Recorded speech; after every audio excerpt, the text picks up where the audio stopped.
नाशिक जिल्ह्याला महास्ट्राईडमधून 8 कोटींचा निधी मंजूर झाल्याची माहिती जिल्हाधिकारी आयुष प्रसाद यांनी दिली.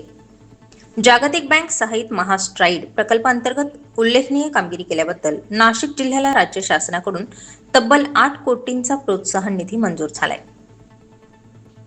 महास्ट्राईडच्या परिणाम क्षेत्र 1 अंतर्गत विकास आराखड्यातील वार्षिक कृती आराखड्याच्या प्रभावी अंमलबजावणीसाठी जिल्ह्यांचे 2025-26 या वर्षासाठी 4 कामगिरी निकषांवर मूल्यमापन करण्यात आले. स्वतंत्र संस्थेमार्फत झालेल्या पडताळणीनंतर 60% अधिक गुण मिळविणारे 13 जिल्हे प्रोत्साहन निधीसाठी पात्र ठरले. यामध्ये नाशिकचा समावेश आहे. नाशिक जिल्ह्याने 65% एकत्रित गुण मिळवले असून पात्र जिल्ह्यांमध्ये राज्यात 12वा तर नाशिक विभागात 3रा क्रमांक मिळवलाय. महास्ट्राईड अभियानांतर्गत जिल्ह्याने खासगी भांडवलातून तब्बल 2,738 कोटी रुपयांची गुंतवणूक उभारली. त्यामुळे नाशिकच्या आर्थिक विकासाला चालना मिळण्यासोबतच जिल्ह्याला आकर्षक गुंतवणूक केंद्र म्हणून विकसित करण्याच्या प्रयत्नांना बळ मिळालंय. या कामगिरीची दखल घेत नाशिकला 8 कोटी रुपयांचं कामगिरी आधारित प्रोत्साहन अनुदान मंजूर झाले. मुख्यमंत्री देवेंद्र फडणवीस यांनी जिल्हाधिकारी आयुष प्रसाद यांचं अभिनंदन करत आगामी काळात खासगी गुंतवणुकीसह जिल्ह्याचा सकल देशांतर्गत उत्पादनाचा दर वाढविण्यासाठी अधिक महत्वाकांक्षी उद्दिष्टे निश्चित करण्याची अपेक्षा व्यक्त केली आहे. या कामगिरीसाठी जिल्हाधिकारी आयुष प्रसाद यांच्या मार्गदर्शनाखाली जिल्हा नियोजन अधिकारी विजय शिंदे, मुख्यमंत्री फेलोशिपचे अक्षय कोयटे, अथर्व खोत, प्रशांत पाटील यांनी परिश्रम घेतले. Ready sir. विकसित महाराष्ट्र 2047च्या हिशोबाने एक आराखडा तयार करण्यात आला होता. वर्ष 25-26 या आर्थिक वर्षासाठी त्या आराखड्याच्या अंमलबजावणीवर एक प्रकारे स्पर्धा होती. त्या स्पर्धेमध्ये काय काय काम जिल्हा नियोजन समितीच्या माध्यमातून आणि जिल्ह्याचे विभिन्न यंत्रणाच्या माध्यमातून झाली त्याच्यासाठी एक इन्सेंटिव्ह मॉडेल तयार करून देण्यात आली होती.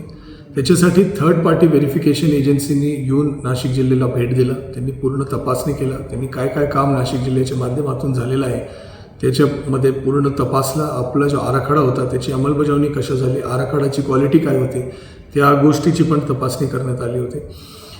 याची ओरिजिनल आराखड्याचे सादरीकरण सन्माननीय मुख्यमंत्री महोदयांच्या समोर नागपूरचे Indian institute of management IIM नागपूरमध्ये मागच्या वर्षी पार पडली होती आणि त्या आराखड्याला मंजुरी देण्यात आली होती. आणि त्याच्यानंतर त्या आराखड्याची अंमलबजावणीची तपासणी वर्ल्ड बँक म्हणजे विश्व बँक आणि एक त्यांच्या माध्यमातून एक थर्ड पार्टी ऑडिट कंपनी त्यांनी पण येऊन त्या ठिकाणी केली.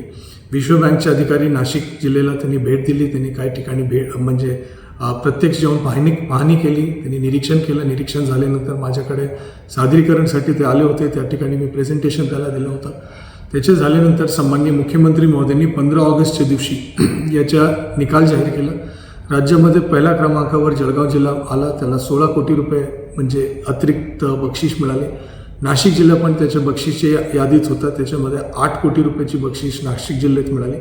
या जो बक्षीस आहे या जिल्ह्याच्या विकासासाठी वापरण्यासाठी आहे. त्याच्यामध्ये विभिन्न प्रकारचे प्रकल्प घेण्याची त्या GRमध्ये सूचना देण्यात आलेली आहे.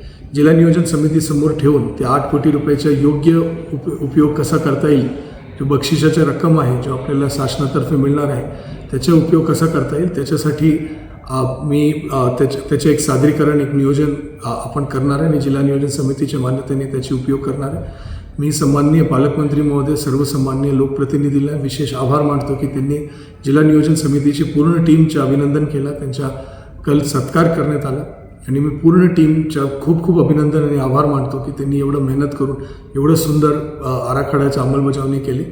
मागचे सन्माननीय जिल्हाधिकारी श्री जलज शर्मा साहेब जो आता NMRDM चे सन्माननीय आयुक्त आहे तर जलज शर्मा साहेबांचं पण मी खूप खूप अभिनंदन करतो क्योंकि याच्या आराखड्याची तयारी त्यांच्या काळात झाली होती आणि त्यांच्या कार्यकाळामध्ये काय प्रमाणात अंमलबजावणी पण झाली आणि काय प्रमाणात अंमलबजावणी माझ्या कार्यकाळात झाली. तो नाशिक जिल्ह्याची पूर्ण टीम सन्मान्य जलज शर्मा साहेबांच्या आणि सर्वांच्या मी खूप खूप अभिनंदन पण करतो. स्टार 24 फास्ट न्यूजसाठी मोहन सहाणे सह दीपक अंभोरे, नाशिक.